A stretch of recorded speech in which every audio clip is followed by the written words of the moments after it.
Hello, Internet. Hope you're having a great day. Despite the fact that there's a decent chance you're watching this on Inauguration Day, perhaps the most unusual Inauguration Day we've ever had. My name is Matthew, and I just wanted to quickly give you an alternative to this crazy Inauguration Day and say you are invited and welcome to watch my film, Journey for Bernie, Road Trip to the DNC. And the reason that I think it's relevant to share this movie now is because this movie is basically a documentation of my trip to the Democratic National Convention in Philadelphia last July at the end of the primary season. You're going to get all kinds of points of view in this film. It's not a one-sided show, although you're going to see I'm going with some pretty hardcore Bernie or bust people. So, trigger warning, you're going to see anti-Hillary sentiments, you're going to see anti-Trump sentiments, you're going to see even lots of anti-Bernie sentiments. That's just the reality of the political climate of this 2016 election, or as I like to call it, a series of unfortunate events. That being said, I am happy to share this with you guys. It's a DIY documentary. No big corporation asked me to make it. It was just kind of a labor of love, and I should take this opportunity to quickly thank the people at iPhone, and especially the exploited Chinese workers who made this phone, and the ghost of Steve Jobs, without whom I would not have been able to make this movie. Believe it or not, I shot the vast majority of the film on my iPhone 6 and edited it that way as well. I've gotten a little bit of feedback so far. Somebody told me that my movie wasn't anti-fascist enough. And to answer that criticism, I would just like to say that I didn't create what was going on around me. I was just documenting what was going on around me. And, of course, yeah, we are facing a new era of American politics where truth is nebulous, where there are some serious fascist proclivities going on. I try to be an optimist, even though I don't always succeed. But in this case, I'll just give you an example. My mother is going to the Women's March on Washington in a couple of days.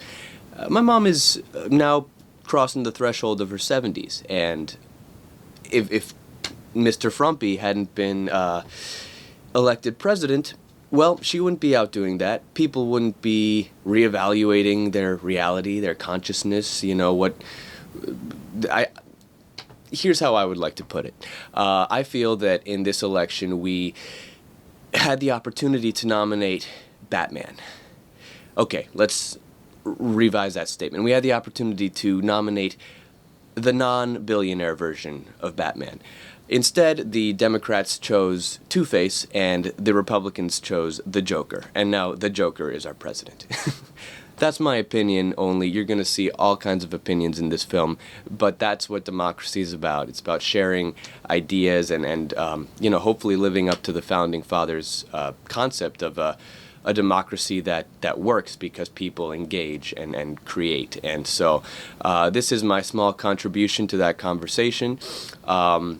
It's a series of vignettes and moments and music and expression and all kinds of just experiences that I could have never planned, and I just was lucky enough to be able to document them. I'd like to just guide you a little bit on how to watch it. You can watch the whole thing from start to finish. It's a couple of hours.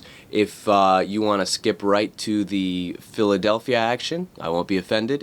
The first portion of the film, the first 5 or 6 episodes are my Bernie activist friends and I crossing the country, and when we get into Philadelphia in episode 7, you start to see the shiz really get real. That's where everyone came together to fully express what they were all about. There's no point in relitigating what happened in the primaries, but it should be acknowledged that there were a lot of election problems.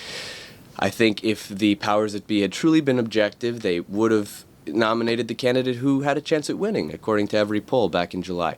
But you know what? We got to move forward. So, to wrap up this introduction, I suppose I should finish with another allusion to the completely unnecessary Batman metaphor.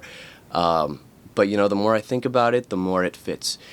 Bruce Wayne, he was able to become Batman because he faced his fears, because he had a crisis in his youth. And instead of becoming bitter and jaded, he became a champion of justice and a fighter, even though his world was dark and gritty and nasty, and he became the Batman. All I'm trying to say is that maybe you are the Batman.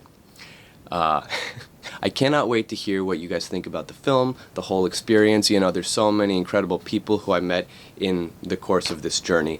Enjoy Journey for Bernie, Road Trip to the DNC.